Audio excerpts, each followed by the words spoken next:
think I would guess that we're ready to go. I've never done this before. So do I just say like call to order and then, okay, so I call the meeting to order. Excellent. And when we do attendance or roll call, do I go through like the list or do I go through the names? I can do that. Thank you for checking on that. Sorry, I'm getting a message that my session has expired. Bear with me for 1 minute. Talking about technical difficulties here. Diana, since you're calling us to order, does this mean you're our committee chair? Yeah. Ah, Congrats. I don't think I'd heard that. I'm so happy for that. thanks. Yeah, it's the first time I ever do something like this. I'm excited. You'll do Great. great. Thank you. Yeah, thank you for stepping up. Really appreciate it. And Zan Ojero is Diana's co-chair, who unfortunately had a scheduling conflict, was planning to be here and then just couldn't make it. So she sent her regrets and regards. All right, I'm ready to do roll. Diana, I'll go ahead. Zan Ojero, Eric Cardella. Present. Sorry, I had to unmute. Hey, Eric, thanks. Harisa Chanrami. Here. Celeste Jansen. Erica McAlpin. Diana Rojas. Here. Karen Spencer. Here. And Liz Thorne. Here. All right, thank you. I can just roll into the next agenda item if that's all right, Diana. Typically at this time, our council and committee meetings would have a land acknowledgement statement. And YDD learned recently through Anya Sakina, who attends the Legislative Commission on Indian Services meetings regularly on our behalf, that there is some discussion among the tribes in Oregon to maybe reevaluate land acknowledgement statements and their purpose and their effect on Native and non-Native people, I guess, during the meetings. So what they decided at their most recent meeting was to ask the state to suspend doing land acknowledgement statements at the top of their, well, anytime really, but at the top of the meetings. And they're gathering information and reevaluating, it's on their agenda for their July meeting to discuss and hopefully have I'm curious to hear what their findings will be and if they'll have a decision at that point or just some more to say about it. And YDD has talked about how we would like to maybe sort of take this time to include some of the efforts that we're working on specific to tribes at this time, so that it maybe has a little more meaning to the thought that we're giving it at the top of our meetings. So that's kind of where we are right now, is a little bit of limbo, but out of respect for the LCIS, we're not doing an official land acknowledgement. In one of the other committee meetings, I think that we might talk about this more at our council meeting next week. But certainly if you have any, thoughts or feelings about that or any experience or other information about it, please feel free to share that with us. We're eager to hear all your input on that. Hi, Brian, welcome. I was just addressing the non-land acknowledgement status that we are in right now. So I think we're good unless anyone has any questions. All right, then I think it's over to you, Cord. Cool. So I will provide you all with a couple of updates on what we've been working on. So we were just, before we were called to order, sharing a little bit about Future Ready. So yesterday, the Senate Committee on Business and Labor, or Labor and Business, had an informational hearing, and they had folks from HEC, the Higher Education Coordinating Commission, Bureau of Labor and Industries, or BOLI, and I participated for YDD to provide that Senate committee with an update on Future Ready Oregon implementation. We will have I'll basically do a slide deck and present to the full council, give a pretty full update of where we're at on Future Ready next week. I can give you some quick highlights today and just talk about what we shared at that hearing. I mean, right now, all three agencies are working pretty hard to get things rolling. HEC had the largest portion of the funding in Future Ready, and they've got multiple grant programs. They've actually already distributed some money to local workforce boards. They're working on opening the first of and their largest competitive grant process. One of the things that I mentioned in the hearing and that I think is really cool about Future Ready as an initiative is it's really kind of collaboration requiring in the legislation. One of the things that we have to do is report the activities and outcomes of Future Ready to the legislature. The first report will be in December, and the reporting is actually the responsibility of HEC. But we, YDD, BOLI, we're required to provide data information about what we do to them, and through them we'll report to the legislature.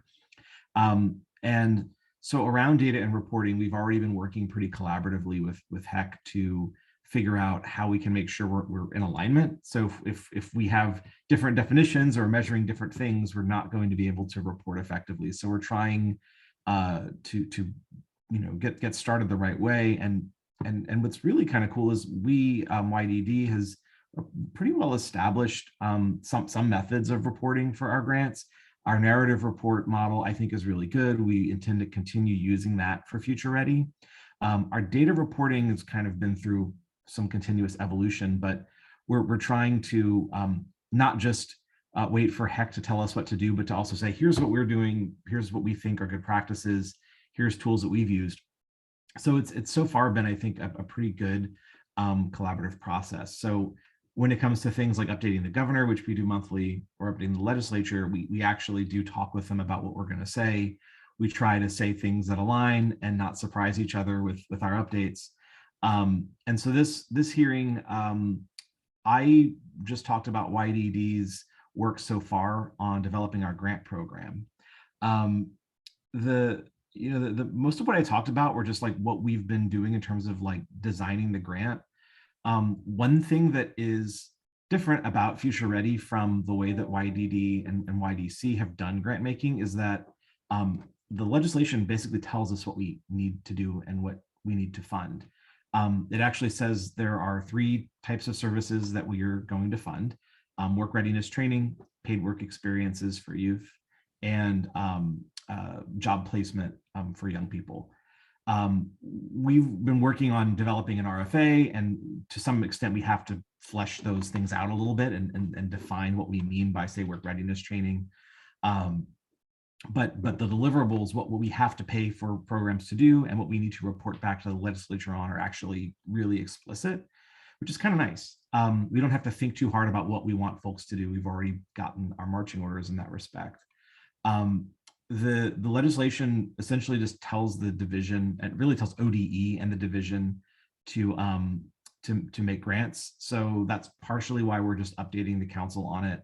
And we don't the council itself does not have to act to approve grants or any of the process. But nonetheless, we plan to update you on that. I just saw something in the chat, so I'm going to take a quick look. So access to GED options.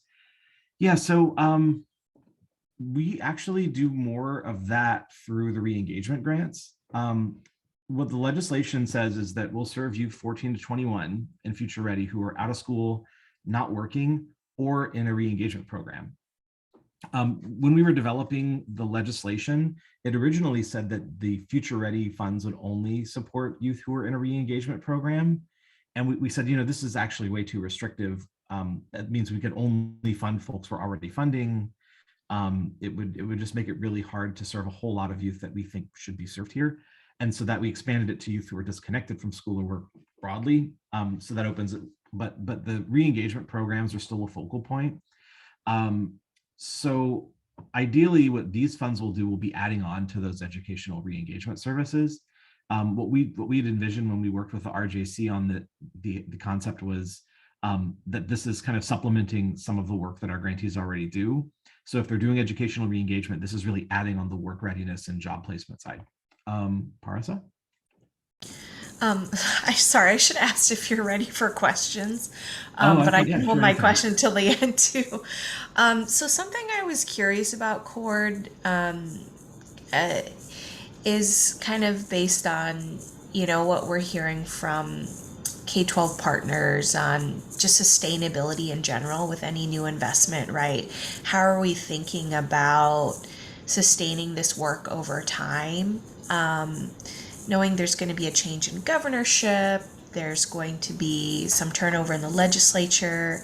How are you feeling about sustainability in this investment over time? I have a couple of thoughts on that. I can share some thoughts now, but I was going to talk a little bit about this may also be something we can unpack in the committee purpose discussion, but I think there's going to be some advocacy opportunities around Future Ready. So when we were working on the legislation, with a bill with a lot of money, you tend to get a lot of questions. And one of the more pointed questions that we got from one of maybe the LFO or somebody, the Legislative Fiscal Office, was if this funding is this limited duration thing, like how are you not just pulling the rug out from under community-based organizations? That is like literally what they asked us in this formal question. And it's a tough question because we're on biennial budget cycles, so how are we not doing that every 2 years? What we learned was that they were thinking that the scale of the grants in their mind was larger than it will likely be. If we're talking about $1 million and then we say that's it, that could be devastating. I mean, we're talking about the full operating budget of an organization. Our grants are generally supporting specific programming within a CBO, so we do think there's still value in short-term funding, and I think organizations still want to apply for short-term funds, even if it's to do something that has a limited duration. It still has a value, it still has impact, and when that funding goes away, it doesn't necessarily, it doesn't have to be devastating for a CBO. We don't want it to be. We don't want our funding to be the lifeline for an organization's operations. But it also has an impact on staffing and on youth's access to services. So it's a tough spot for us because to some extent it's the air we breathe as far as our budget cycles go. But the bigger question is there's this huge investment, a whole bunch of money is just getting poured out into the world, and then it all dries up, and then there's this big fiscal hangover when all this money is gone and all these programs sort of run out of track. And so, the short-term advocacy is probably in the next full session in 2023-25. A large portion of our budget is ARPA federal dollars. Those don't expire until 2026. They've been given to us for use this biennium. We don't plan to use them this biennium, but legislature can only make a budget for a 2-year period. So we have to go back and say, can we please use the money that we've told them we intend?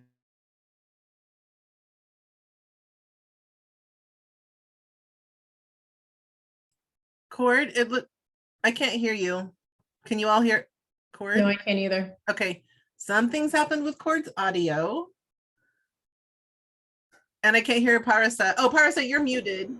Okay. I think Cord's frozen now too. So I think, oh no, you're not frozen, Cord. You're just so still. Yeah, but still, is it better now? Yeah, we can hear you now. Okay, great. I was joking with Melissa that if I had gotten a really horrible question in a virtual legislative hearing, I would just pretend that my audio went out. Or just freeze, just don't move. Be like, oh, it looks like Cord's frozen. Yeah. You're like, nice, Brian, exactly. And then of course this happens. Sorry, so I don't know where it cut me off, but the last thing I was saying was that in the 23 session, there will probably be a need to just advocate for maintaining what this bill, when it was passed, the intention of us using the federal funds through 2025. So we actually will need to advocate to do what we've already been planning to do, because a new governor and a new legislature could say we're taking that money back. I don't think there's a lot of risk of that because it is federal funding. it's not like general fund dollars that were like, that can't really be committed beyond the biennium. But we will have to show that we've already made some progress and we're committed to doing things over the next 3 years. In 2025, I mean, one of the conversations we had in the session was, like, are you going to come back in 2025 and say you want more money because this is not a permanent program? This is just short-term federal funds. Are you going to turn around and now say, please keep funding this? And we kind of have to say, well, we don't have a plan to do that because we don't. I mean, it's a long time from now. But the reality is in 2025, there will be a different governor. We'll probably be like through like a different legislature from 2023.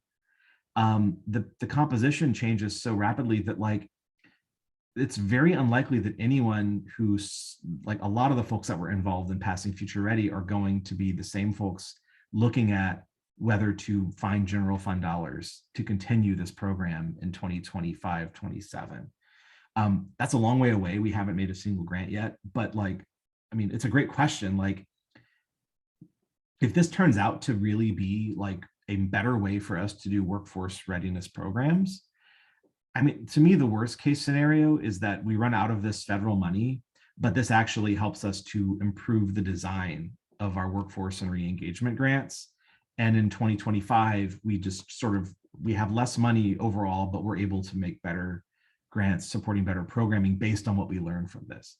So like, this has actually been, I think, getting this really sort of focused model that the legislature has asked us to deliver gives us a chance to see how we can refine and just make better grants for better programming. But of course, like if we go from having, I mean, between re-engagement, workforce readiness, that's $12 million per biennium. We'll have an extra $7 million next biennium from ARPA for Future Ready. So that's $19 million. And then in 2025, 27, we would be back to say 12.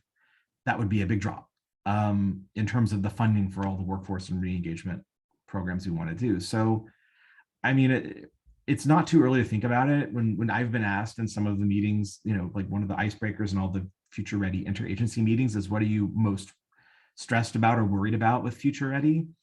And for most folks, it's like the timeline, like the hurry up and get this going is a lot of pressure.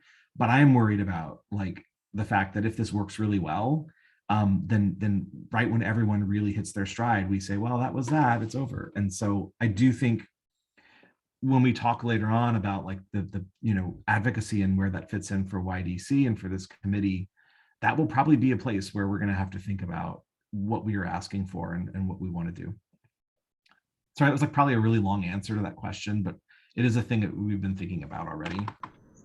And no need to apologize. I think it's just important to think about how complex this is. It's also very nuanced, right? And with the leadership turnover, there's always an opportunity for more relationship building, more education, right? And to your point, Cord, more advocacy in the future. So I think that's helpful for our committee to kind of keep in mind too, as we do some planning around it.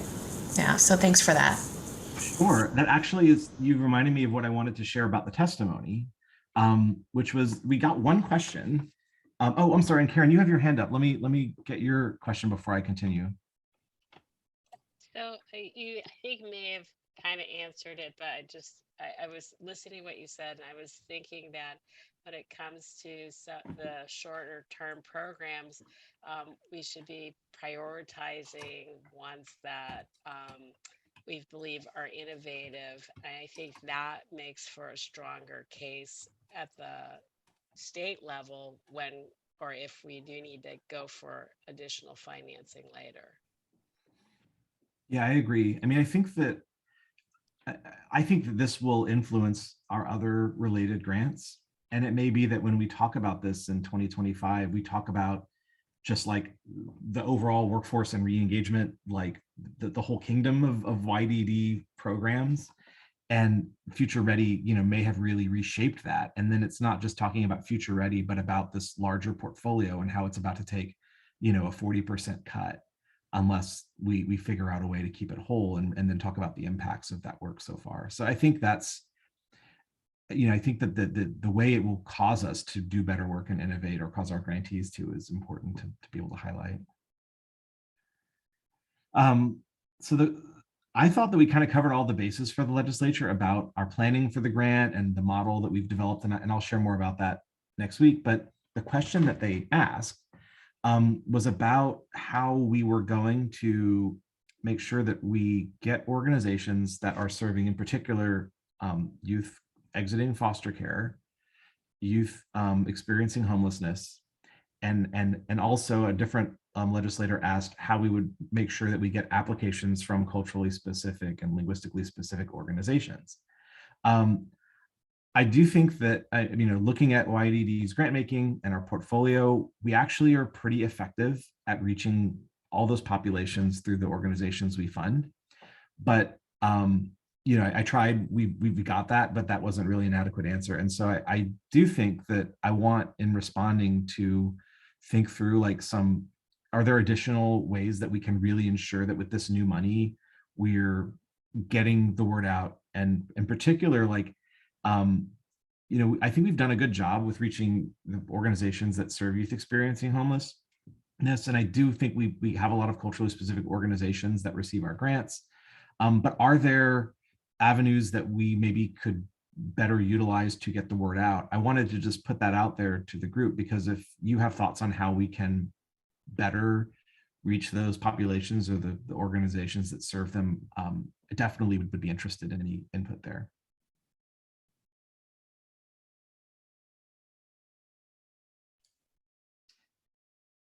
The thing that immediately came to my head, and it's not specific to any of those organizations, but I think the changes that y'all have made between the granting processes over the last couple of biennium, I think have really helped to increase the accessibility of the grants to smaller community-based organizations, culturally specific organizations, like having really intentional statewide information sessions where it's like partnership building. There's trying to streamline the grant application, because I think so much of the barrier is actually having capacity to even be able to apply for the funding, right? So the ways that you all have strategically built relationships and gotten the word out and made the application process more accessible, I think is really helpful. I can't think of any specific, like, oh, here's a quarterly meeting of X, Y, and Z, but I can certainly think more about it. But I think you have a framework, like you're saying, like, we got this and it can always improve, right? So you have a framework of, this is how we have been doing it. And here are some ways that we could potentially improve it for these funding dollars. It's kind of what comes to my mind as a response. Thank you. Yeah, like I am kind of thinking along those lines, and I appreciate you kind of pointing that out, around just, we have been trying to make the process a little bit more accessible. I mean, if anyone here was around in 2015, which I don't think, Eric, were you here in 2015? I just joined the council. Liz and I think, joined around that time. Yeah. So, I mean, I did not work at YDD. I actually worked at an organization that applied for that 2015-17 round of funding.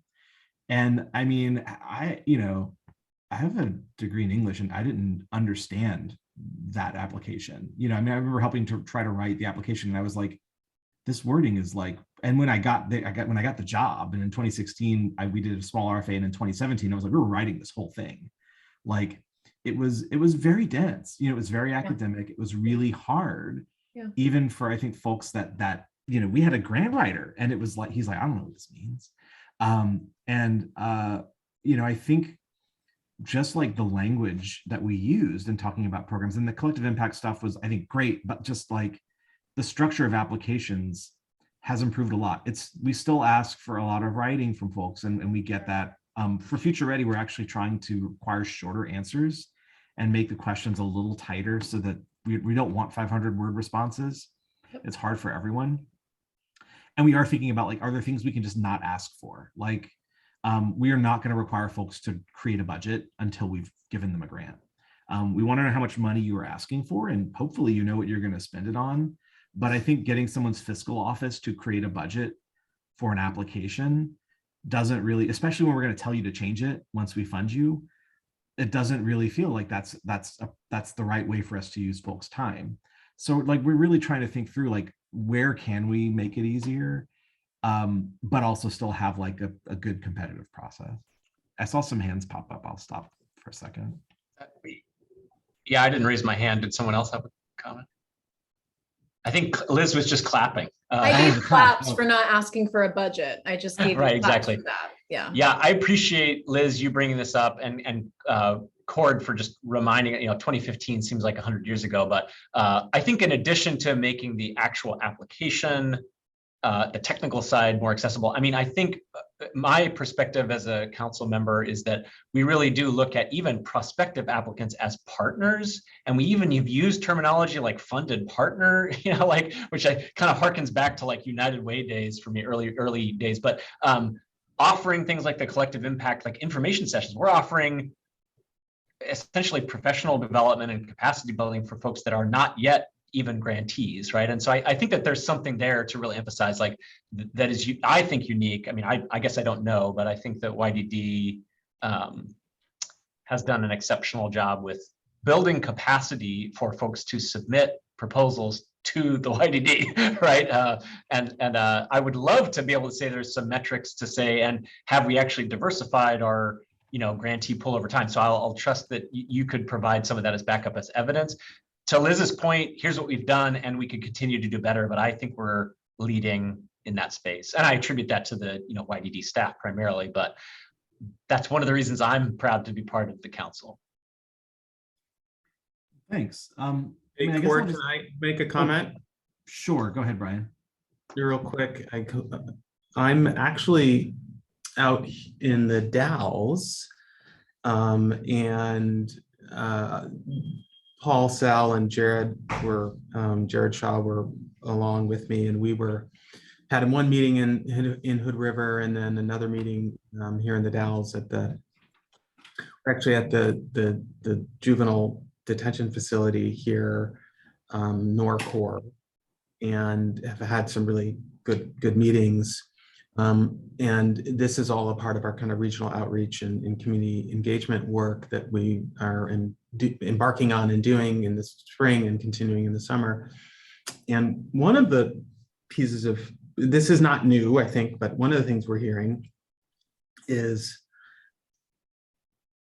about how well we are sort of expanding opportunity to other parts of the state, Eastern Oregon in particular, kind of rural Oregon.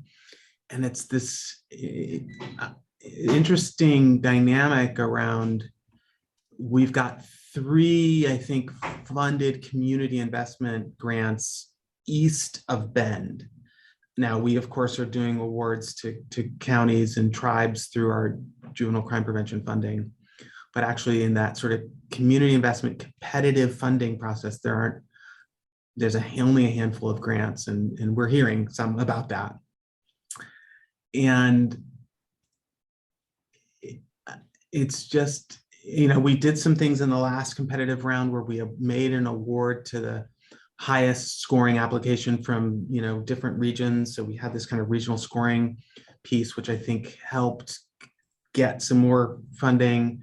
I think there's also I'm feeling like some conversation and pushback around, well, we're not very diverse. So when you ask about equity, we feel like we lose points or are not scored very well. So I'm just giving you some information kind of from the field about some of the challenge. And then we don't have the professional grant writers, and we don't have the capacity to do what is happening in the Valley. Again, I think we've heard this information, but at the same time, I'm not taking it lightly. I think it's constructive. So just putting that into the space around our continued sort of evolution, if you will, around our grants, trying to find balance between communities that are serving lots of young people, but also communities that are not serving very many, but are having high impact. How we manage communities and how they're serving communities of color, and though they may be in small numbers, or maybe they're not effectively serving those communities, or immigrants and refugees, for example. So just, yeah, from being out in the field, I just thought I'd put that out there for y'all to hear, and something for us to wrestle with.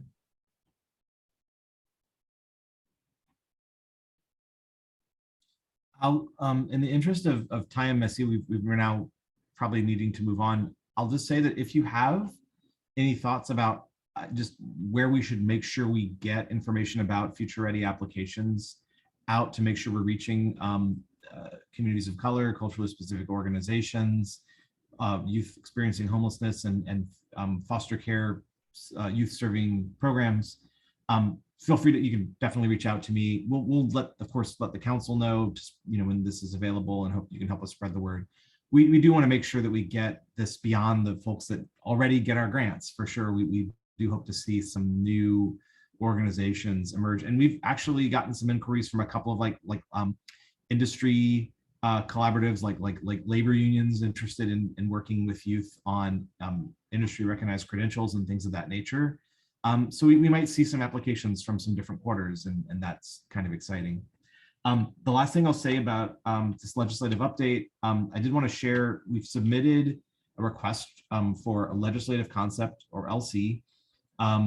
It's now with the governor's office. We're still waiting to hear about whether it will move forward and if it will get drafted by the legislature. But this is a legislative concept that would make some updates to the statutes about the council, but primarily providing some language for what the division is and does.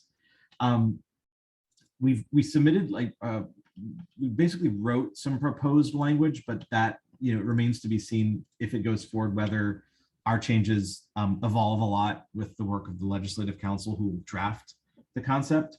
But I just wanted to share a little bit about it.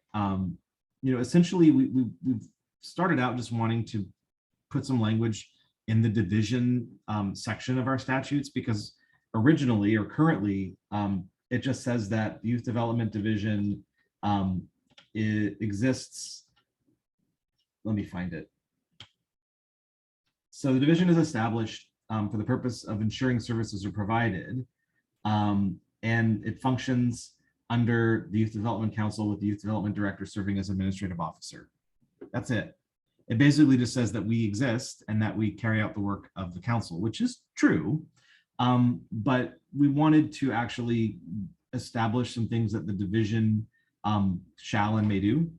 And so things like administering grant funding and programs, which we do and have been doing as directed by the council, action or rule, or otherwise directed by statute, carrying out compliance monitoring and other required activities as directed by the council under Federal Juvenile Justice Delinquency Prevention Act, collaborating with the council to develop youth development policy and programs, collaborating with other state agencies, just essentially naming the things that we do, but actually putting it in statute that division does these things. We just think really helps as some of these new grants have emerged, and there's been questions about what action needs to happen in order for us to do a thing that legislation calls for us to do. We thought this would be really helpful. And there are some other changes that we have made that we think just improve some of the language. An example is in the description of the council's work. Current language says that the council will develop a funding policy that provides incentives for flexible programming and promotes strategies that stress reinvestment in youth. It is, as far as I know, the only statute that uses stress as a verb. We don't know what stressing reinvestment in youth was meant to imply when it was written. I feel like some of this language just feels like it could be improved. And so there we're suggesting that it would be developing a policy that provides incentives for flexible programming and promotes strategies that build protective factors and contribute to the well-being of youth and families, which feels a lot more accurate and reflective of what we do and is clear. So things like less that, traumatic too, right? It's like using the word stress is stress reinvestment. Like, I mean, I don't know how to even quantify how much we stress it. You know, I mean, is it we didn't take anything from them to reinvest? So there's just stuff like that where it's just, you know, now that I've gotten my paws on it, I was like, let's try this. And Brian also, you know, we talked a lot about his desire for us to work on the language around gang prevention. And so we've actually also made some edits there, trying to shift that language more towards youth violence prevention, as opposed to, and also like getting away from crime prevention and talking about disrupting youth crime and violence and affirming youth strengths and safety as our mission statement does. So aligning it with some of the work we did through strategic planning, updating language.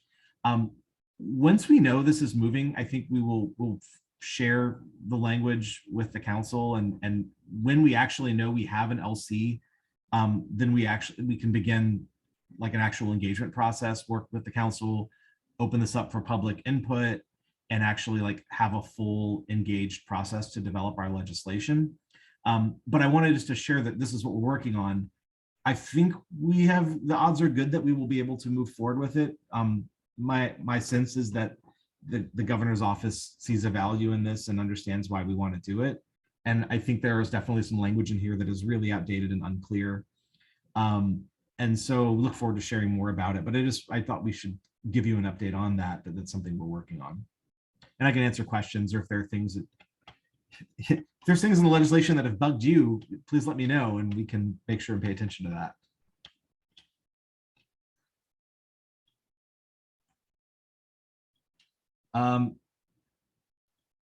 And I think that's it. Yeah, so I will take us on, if that's okay, to the next topic, which is really more of a discussion and less me providing updates. And we wanted to have a conversation about the committee purpose and work towards developing a charter. After our first meeting, we did talk a bit about this, but what I realized was that we actually have established there are a lot of different things we could do, but I didn't feel confident coming back with the draft charter based on that conversation, because it still felt like it was pretty wide ranging.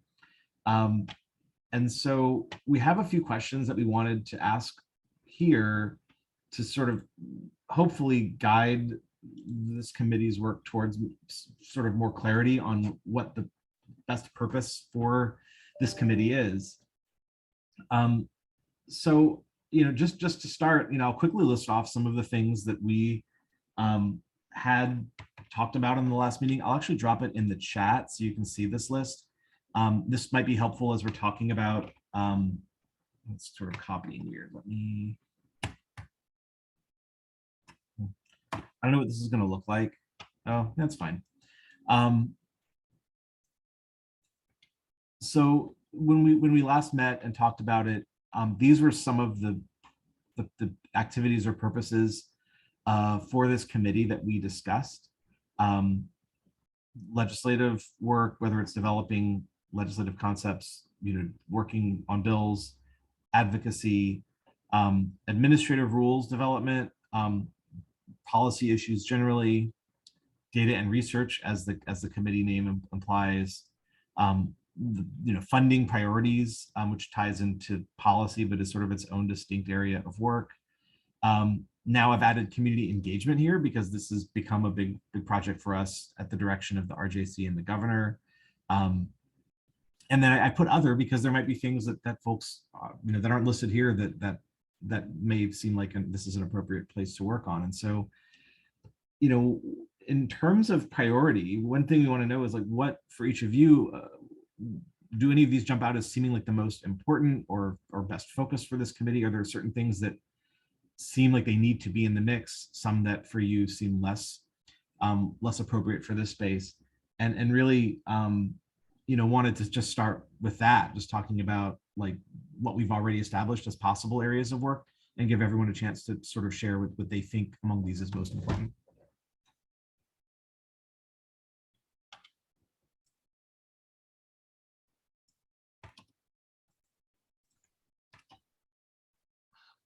Cord, I can go.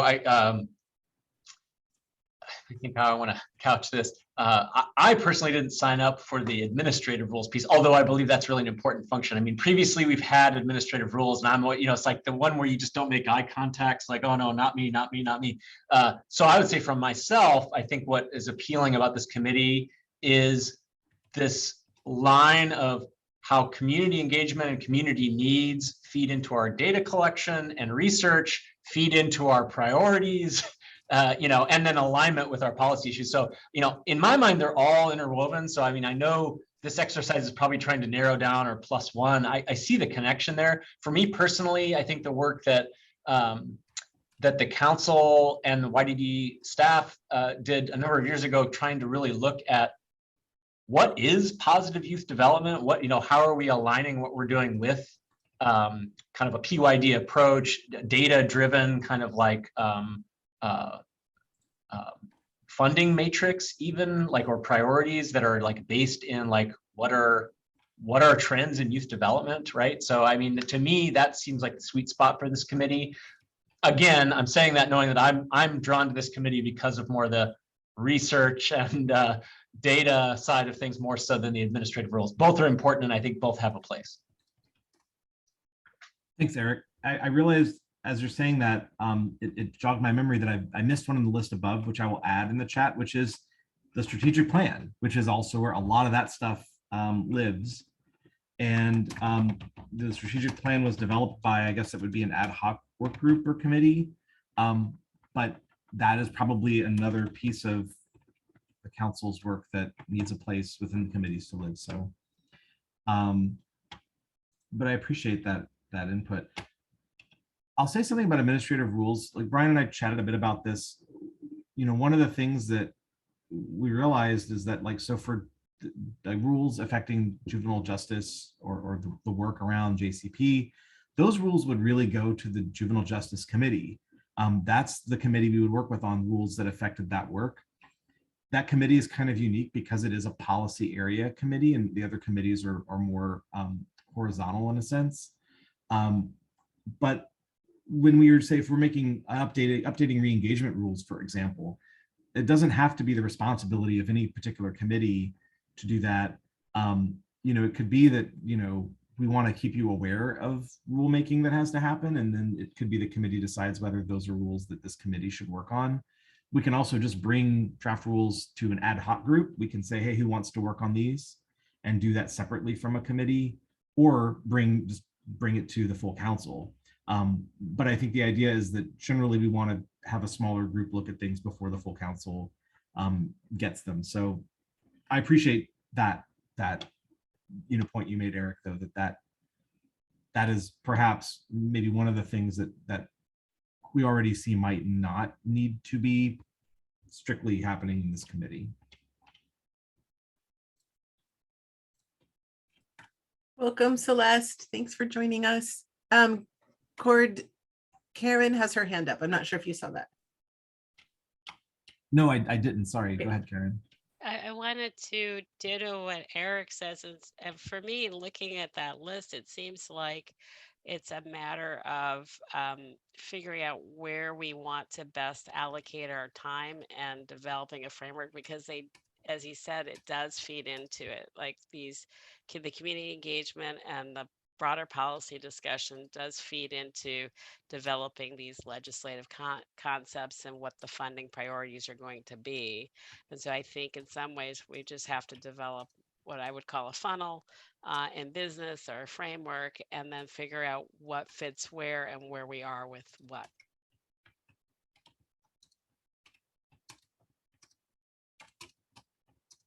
Thank you. I heard, I said funnel or framework. Did I hear that correctly? I mentioned, I like that idea of thinking of it as a funnel. Yeah, it's one of my favorite things. One thing that one of the things I love about marketing is that they always have funnels. So love it. Happy to help you with that. Yeah, I don't know exactly how that would work, but I'm really intrigued by the idea. I just like the visual of taking like all of this stuff and then you put it through this magic funnel and it comes out as like one neat little thing. That's what I, something happens in the middle and then it's just this neat little thing that comes out. That's We what I- said funnel and not sausage, right? I mean, 'cause it's like that's the other analogy. It comes in a nice package. Yeah, right? Nice casing. I think I would like, similar to Karen, just co-sign on what Eric said. I also don't think that like writing administrative rules is a thing that like sets my soul on fire, but know that it's something that we can review, like as you need to do it, we can do it. But I agree. I do like this idea of how could this committee help to like that idea of a framework, right? Like how, or a structure, like how to have some sort of uniting framework, structure, whatever is the right word, that can help support the interconnection of moving the needle on things that matter. How are we gathering information so that we know we're making changes in areas we want to make changes in? And then how do we create or support or advocate for policy that can take like, so that it's sort of like this interconnected thing. And so it's hard to narrow it. And so maybe it's more of a, where is the first place that makes sense to start based on where we are in the biennium, where we are, like maybe because it's, you know, the beginning of a RFP process, let's focus on the data and research. I don't know. I think that's the thing that I am like, where is the priority based on what's happening right now? Because they're also interconnected. There isn't one that I can say like, oh, well, this is a priority for me. I don't think we're being very helpful to you, Corey. No, that I guess I will ask this question of the group, and I will regret asking it because it could require some work. But I wonder if it would be helpful. I mean, something that I don't think exists, but could, is like the overall cycle or timeline of the big repetitive activities that we as division and in the council are sort of involved in. So there's a really long like time arc for legislative stuff. So we started working on this legislative concept in the, gosh, like in the winter time, to essentially have it turn into something next winter that will then go to the legislature. And we'll start again thinking about it right after that legislative session. The budget process is underway now for next year. You know, so there's all that stuff that happens on a really long time scale. And then our grant cycles, generally we have a set sort of flow for that that's a little offset. I'm hesitant to like promise something like this quickly, but I feel like I need to ask if that would be useful, just to kind of know where all this stuff happens, because then that actually allows for some thinking about like, you know, like with community engagement, if we go and do community engagement this fall, we can't be doing work to develop legislation for the springtime. It's actually legislation for 2 springs from when we do that community engagement. So that might be good to know. So I see Parasa, your hand is up, but I just wanted to throw that question out there. Knowing the life cycle makes perfect sense. I underline what Liz said. I think that there likely are priorities based on time, based on where we're at in the biennium, based on our strategic plan implementation, which you've already said, Cords. Like I think inevitably there's going to be more front loading of some of this work at the beginning as we're implementing. So I think seeing that graphically or whatever, I don't know what you're promising, so I don't want to oversell it, but like some sort of like overview of what the life cycle of our current priorities and concepts are. Yeah, I think what I could probably do is provide a very simple version of those bigger processes. I might see whether that really helps us before. I mean, I think we can actually turn our current strategic plan smart sheet into a Gantt chart, but we actually need to clean up some of our strategic priorities before we would do that, because there's stuff that you know needs some refinement. But the bigger things, I think I could provide a fairly simple version, I think, without too much difficulty. And you know, we could try to get that into folks' hands fairly quickly. Not I think before the next time this committee meets, that's something I could get done. Just give myself some time. But we kind of like, in a way, we internalize this stuff as division staff. Like, I kind of know when these things are happening, but I feel like this is actually stuff that I didn't know at first and didn't really understand for a while. So it might be useful. Again, something I would add, I like the idea of having some sort of like high level Gantt chart to just kind of see the streams of work, and also thinking about how do major components of the strategic plan tie to all those different activities, right? Just to have some coherence there. And that could help provide some additional structure for this committee, help us prioritize our work based on major scopes that are coming up, right? And then the other thing I'm wondering and reflecting on is, like, are we, as part of this committee's work, do we have some informal progress measures that we have to kind of see, okay, are we on track with our strategic plan? Where do we need to spend more time or refocus efforts? Just something I'm thinking about as we get organized and help prioritize our work, because there's a lot of different buckets there, but they're all interconnected, right? And they all inform one another as well. Sure. I mean, I think we may want to continue talking about the committee purpose, but I do want to make sure we have some time to talk about the strategic plan. And you know, as a document we have shared with the council periodically that we've just sort of shown some progress. I don't mind sharing today kind of what we've been using to sort of track activities, just to sort of give you a sense of like how I look at it. Also, like, acknowledging that, like, the last couple of months with the session and then Future Ready, and we're just now getting permission to start hiring for that work. I've been focused on other things, and the strategic plan is a little bit, it's got some cobwebs, but we've actually accomplished a lot, is the cool thing. And I would be happy to share that. But yeah, I think that might be the second step, would be the big streams of work, and then what strategic priorities link to those things. Let's see who we've not. Celeste, I know you've joined us as this discussion is happening. May I put you on the spot, or do you want to think about this more? I appreciate the comments everyone said. I do. There's some sort of funny saying about evaluation that's like, the way that you ask the question points the finger or something like that. But I think that it's helpful to have this underlying framework so that we have a lot of clarity on what it is that we're doing. And I think that without it, we're frankly competing against other issues that do have a lot of clarity about, this is what our legislative priorities are, this is the way that we want to collect data, this is the way we want to tell a story.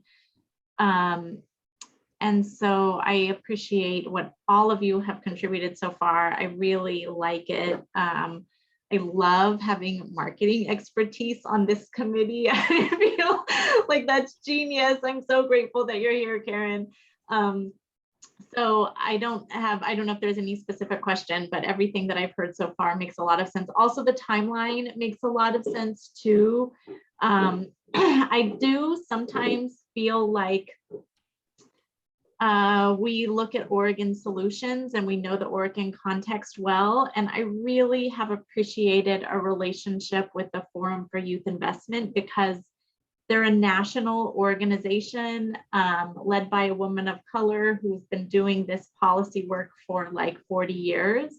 And they have something that's called, I think it's called the Children's Policy Cabinets, that all of these different states that are working on things come together to talk about what they're doing. And I do wonder what we could be inspired by or replicate by seeing as it plays out in other places. So I guess one wondering that I would have is how we could connect with that group. I'm happy to make a introduction, and I don't even know that there's been some turnover there, so I don't know who's doing what now. But all of this sounds great. Thanks, Celeste. Yeah, I think, you know, Brian and Anya, Paul, Lindsay, and I were in Washington, D.C., I guess 2 weeks ago for the Coalition of Juvenile Justice Conference, which was my first time meeting Paul, which was in person, which was really cool. And our first time all being together working for, for a period of time. But I haven't been to a conference in a long while, and for me, it's really like it's useful to see what's happening in other parts of the country, to hear about ideas and programs in other places. It definitely, I think, is really helpful to sort of see what's happening, and it helps us to, I think, avoid insularity. But I also feel like having, for the council, and for us to have more of a national profile, I mean, I feel like what this is really exciting and unique, and also, like, I think something that folks in other places might be interested in as well. That this work has a lot of value, and I think could be something to inspire others as well. Let's see. I was just looking for Diana to pick on her, and it looks like she may be gone. Can you tell Melissa, or do I just not see her? No, I'm here. Oh, you're here. Where? Oh, there you are. Okay. I think I must it must chop someone out of my thing. I wanted to make sure and hear from you as well.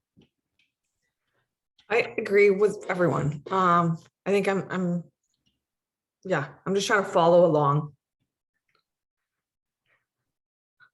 One of the questions that I wanted to kind of put out and kind of framing this is for you individually, is there something that you really want to accomplish through the work of this committee? Is there something that you're really eager to take on, either an issue or just something that you'd be really excited to get into or involved with?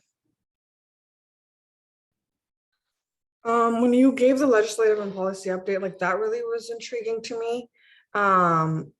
And like the verbiage that you spoke on, and like removing that from application. So I guess of that, but overall, I don't know, because I feel like all of these intersect with one another, and it's a little hard to differentiate or to like separate one and say I'm more interested in one than the other. Sure, that's okay. Thank you. I don't know if Karen shared a funnel image in the chat, which is really interesting because it sort of gets at that, like, all these different parts that ultimately filter into where we direct funding, which I think is an interesting way to think about this. So yeah, I don't know if I've seen this exact chart, so thank you for sharing that, Karen. No problem. And I actually may do a different framework now that I've done the funnel. You've seen that. I may do it as a wheel, because we want it to feed back into the issue. So, but we can play with it. Happy to meet with you separately, Cord, if you want to kind of flush it out a little bit more. Sure. I just shared it very quickly. Yeah, I'm gonna think on this for a bit. One thing that we did want to sort of throw out there around this question is, the way that I have the question is the Policy Research and Rules Committee the body through which the council, the advocacy, is initiated or carried out? Does this committee really drive the council's legislative or other advocacy priorities and work? And the reason for asking that is, as we've just started to try to engage the council in advocacy around, for instance, our budget, I think with other legislation, there will be opportunities. Is this council maybe the place where that work can sort of be engineered?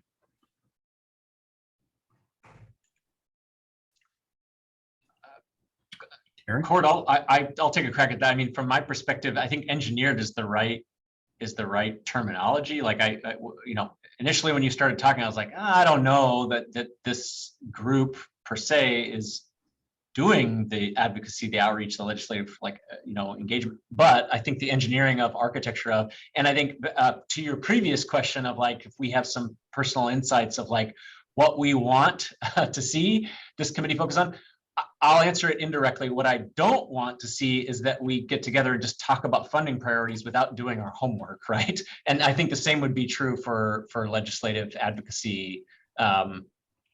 What are we promoting? What are we funding? What are we doing if we haven't had these higher level, broader conversations? So I think the funnel is perfect. Karen, you're the expert. If you can do it in a wheel form, even better. But I think that captures to me maybe the timing, but also like investment of our time and resources. So yes, I think this committee should be involved in legislative advocacy, but after the more important kind of strategic and larger pieces have happened, strategic kind of and foundational, I would say, and potentially as architects and not necessarily as implementers, if that makes sense. But I'll leave that up to, I'd love to hear from other council members too. I agree. And one thing that's really resonating with me on this funnel is when we do community engagement work, we can ask a million questions of community, but I think having that broad framework helps us determine exact questions to collect information and to collect stories on. And helps us build then outputs into our grants that help us tell the story. And so all of this makes a lot of sense. I think a lot about, like, Cord, in response to what you just asked, the Juvenile Justice Committee, really the work lives in that committee within the YDC, and we bring it forward to make sure we get buy-in. But there's not a lot of time in the full council meetings to really work on things. And so I feel like this has to be the place where we do a lot of the thinking and shaping that then we bring forward for council input. I always like to, if we can get council input to help us on the front end so that we don't, do something that they are confused by or surprised by. So I think more of like an iterative process makes a lot of sense to me. That's where I'm coming from.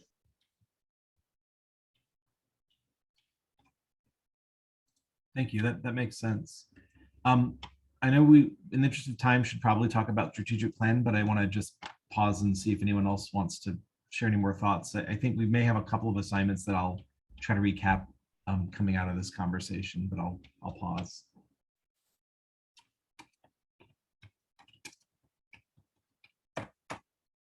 Hey, Cord, this is Brian, and I don't want to take up any space if other committee members have something. So I don't think I see any other hands or people coming off of mute. So yeah, one of the things that came to mind as this topic first came up is about we'll call it a theory of action. And, we've got something that was, I think, drafted or developed a few years ago. And I'm interested in sort of bringing that concept back to the fore, and the place where I think that is really critical is, the place that I'm sort of choosing to focus our theory of action is around our community investment grant making, right? Because there's some grants like re-engagement or like the juvenile crime prevention JCP grants, which are statutorily sort of defined. And while I think we should try to be integrated and connected, I think if we start with how, with a kind of a theory of action and vision around our community investments, I think it will get us along the way. So we've been having some conversations internally about our community investment, grant making, and what some of the outcomes and processes look like. And we're using our community engagement to help inform that community investment grant making. So I don't know, I have, this is like kind of been, this is part of the strategic plan. It's like one of the things we've been trying to do, and we're finally kind of getting this moving.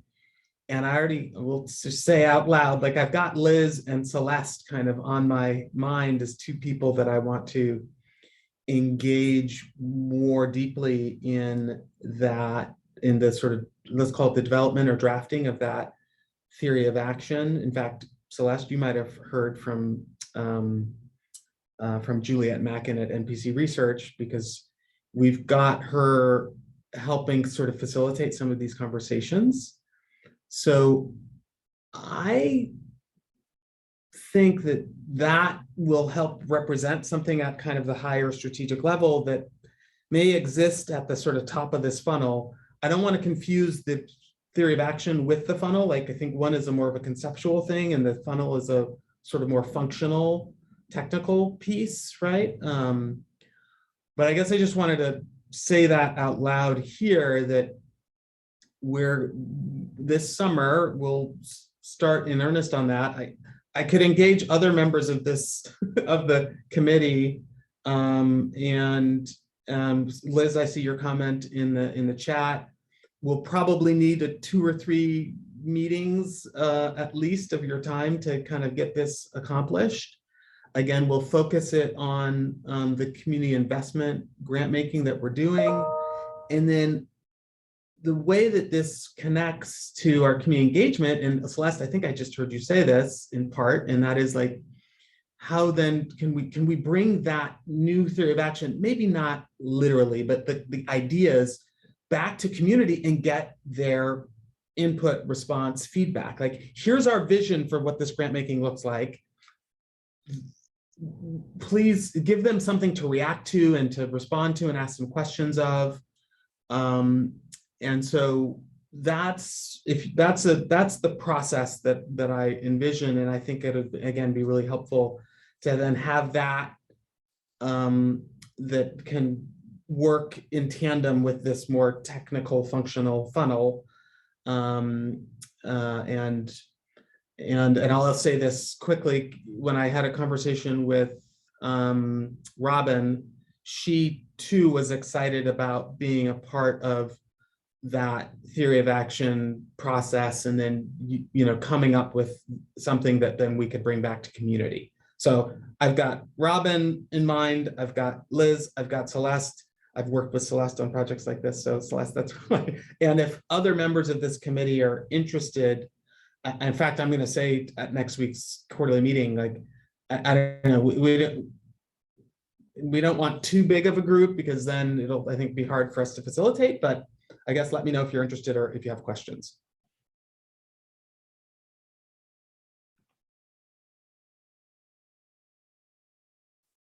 Thanks, Brian.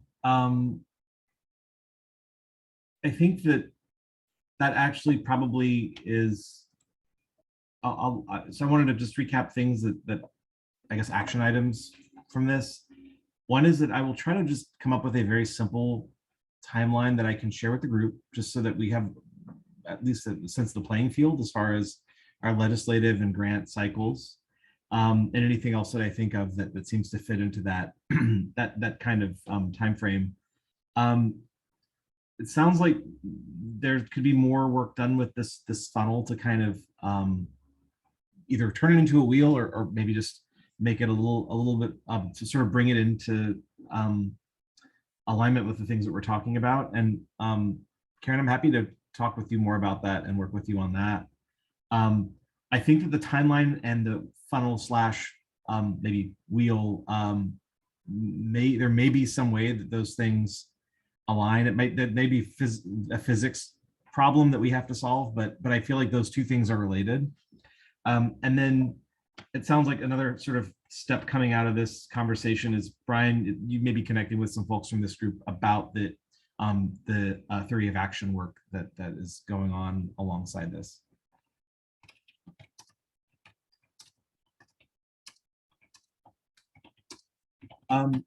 We've got about 10 minutes. I do want to share a little bit about the strategic plan. We haven't really had a deep conversation about it at the council level. Is it okay if I do some screen sharing? And this is really just more for a visual aid. Let's see here. So this is just for, I think hopefully, oh, there we go. I'm gonna press this button. You can all probably see now my browser screen here. So I've got, I thought I would just share what the strategic plan looked like at the end of our development of it, where we've identified strategies, actions, and then go into depth, then going through each strategy and action, and the actions have lots of steps.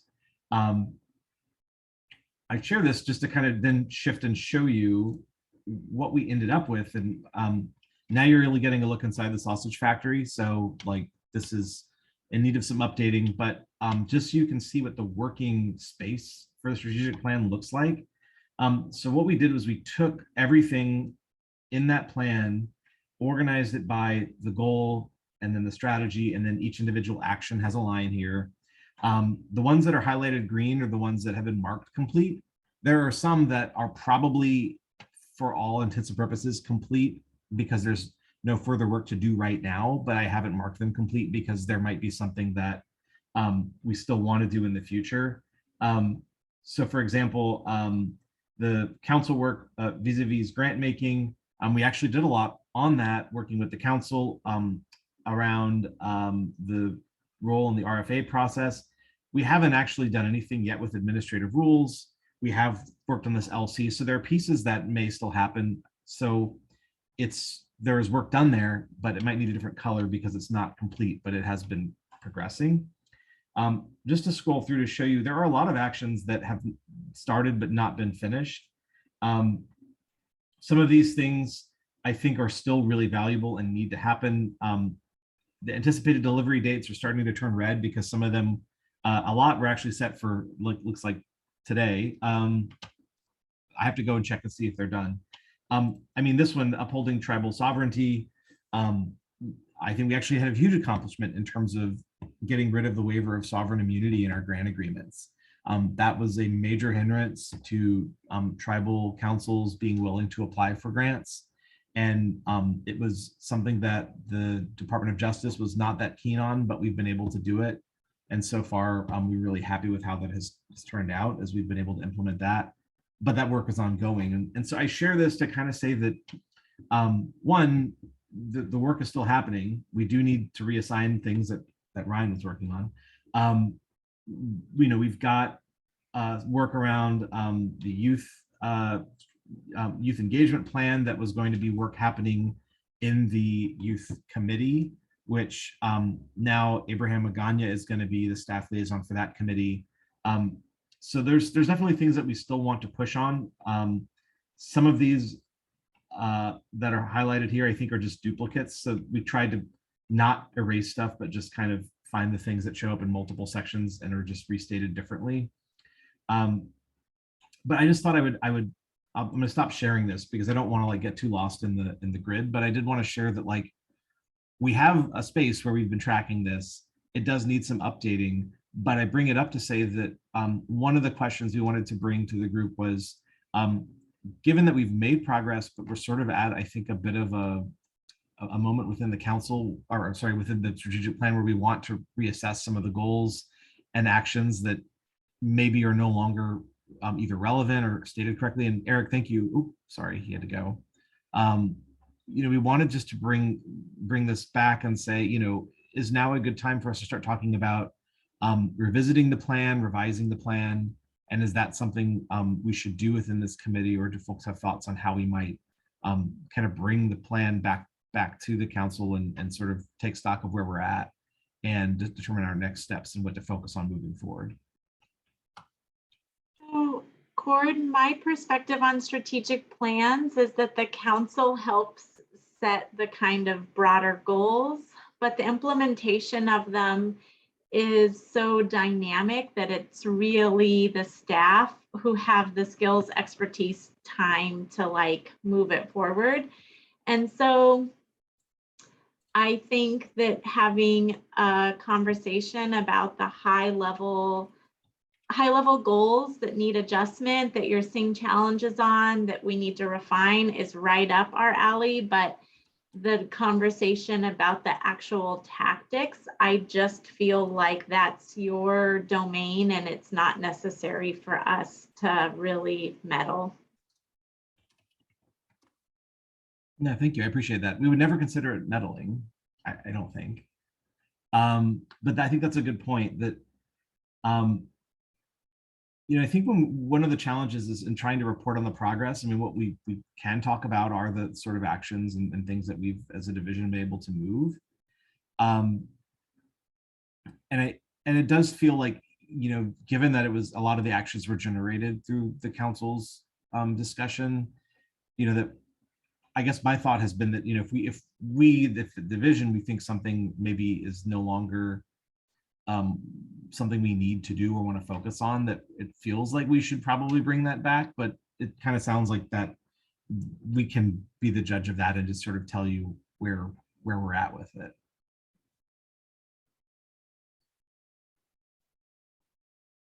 Thanks, Brian, for the vote of confidence on that.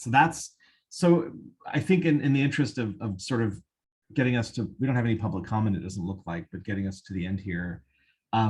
Would it be fair to say that we should just continue to provide updates to the council and maybe work towards some kind of broader update where we might sort of say, here's the collected accomplishments of the plan, and here is where we at the division want to move next as far as actions? I think the overall goals and many of the strategies still, that all I think really makes sense. I don't know that we have any concerns about the high level stuff.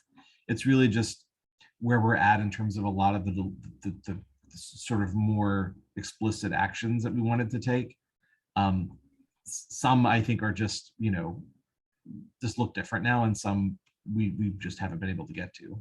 Yeah, I agree. I think that makes really good sense to me. Even like a visual, a higher level of like the red, yellow, green that you shared, like here are the ones we're like moving ahead, things are going great. Here's where we're running into, like Celeste said, if there's something where it's like, here's where we're running into big challenges and we need your help, or we need to shift, or we're making a really large change from this sort of vision of this goal or this priority area, then that's where we can be in. But, you know, I don't think we need to be involved in like, this one's like, we're having trouble getting it started because we're staffing, we're launching a completely new grant program. Like, we get all of that, but I think just, but it's nice to have just kind of the visual of like, okay, things are happening. Like so much work went into that strategic plan development. And so it is really nice to see, oh no, things are happening and here's where we are. And here's where we still need to do some work, is really helpful for me as a council member. Sure. And I mean, I should add that something that Brian has done that I think has been really helpful is that our quarterly check-ins, you know, essentially our evaluations, one of the questions that every staff person discusses is what over the past quarter we've done towards the strategic plan goals or actions that we're involved in or assigned. So it's a regular conversation. Even when those things are stuck for one reason or another, we're talking about it and why and how we want to move it forward. So I think it's important to acknowledge the work that the council put into it and that we do take it seriously and try to keep it going. Hey, I know we're at the bottom of the hour. I just wanted to throw out a question that I was interested in hearing back from this group on, is just about would some kind of, and we might do this as a staff, maybe more than we do it as a full staff and council, but would some half day or day retreat kind of session be something we should be planning toward, right? I guess it's been really only about a year since we finished the plan, right? We finished it in the spring of 2021. My brain is a little bit hazy on that. It feels longer somehow. Karen, I see you shaking your head. But maybe and I'll say this real quickly, we're going to get into some phase of needing to recruit some new council members, right? We've had like Rafi, who's now working for the state. Now Erica McAlpine's working for the state. Like all these people, everybody's working for the state now. Not everybody, but things are shifting as they always do. Maybe by the fall, fingers crossed, maybe it's winter or like end of the year, we'll have some new council members. There could be some real value in like doing a refresh with some new folks. So my question was, do you see value in doing that at some point? I don't know, maybe it's in the next 6 to 8 months.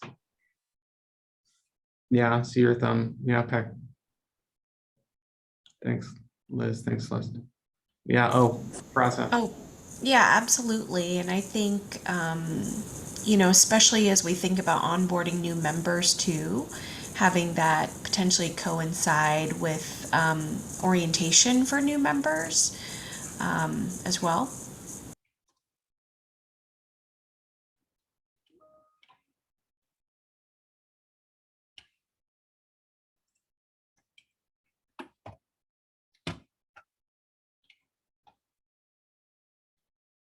Thanks. Great. Well, thank you everyone for your time. I'm going to pass it back to Diana to close this out and adjourn. Well, thanks.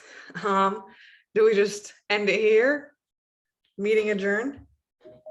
Or do we have public comment? No, we don't. We don't have any public comment. Sorry, this is Melissa just jumping in at the last minute. I was just looking ahead to when our next meeting would be, and we're tentatively looking at Thursday, July 14th. I'm checking on a couple things and we'll send out invitations hopefully in the next day or so. And I'll be on parental leave during that time, but I'll be back in September. So I just want to make sure folks are aware. Good luck with everything, Parasa. Thank you. Yeah. I will not be able to attend the next one. I am flying that day and it is my birthday, so I get home just in time for a birthday dinner. But I will hopefully, Cord, you and I can meet in between and I can be of assistance that way. Yeah, I'll reach out to you and we can check in. Thank you.